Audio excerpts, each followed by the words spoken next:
જો બાળકો ટિફિનમાં શાક રોટલી ના ખાતા હોય તો આ રેસીપી બનાવી શકાય। તેના માટે ગેસ ઉપર એક પેનમાં 1 થી 2 ચમચી ઘી ગરમ કરવાનું અને આદુ અને લસણ આ રીતે ઝીણા સમારીને સાંતળી લેવાના। તમે લસણને સ્કીપ કરી શકો છો। પછી બધા શાકભાજી તેમાં એડ કરી દેવાના। મેં અહીંયા ઝીણી સમારેલી ડુંગળી, લીલા મરચાં, કેપ્સિકમ, ગાજર અને કોબીને સમારીને લઈ લીધી છે। તેને આપણે આ રીતે સોટે કરી લેવાની।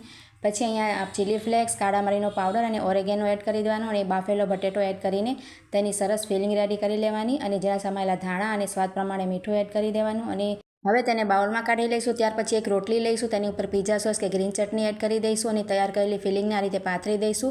હવે તેને બીજી રોટલીથી કવર કરી દેવાની સરસ રીતે। પછી ત્યાર પછી ગેસ ઉપર ઘી કે તેલ ગરમ કરીને રોટલીને એડ કરી દેવાની। એક બાજુથી શેકાઈ જાય એટલે તેને ફ્લિપ કરી લઈશું। હવે તો તેની ઉપર ટોમેટો કેચઅપ અને ચીઝ ક્યુબ જે આવે છે તે આ રીતે પાથરી દેવાની।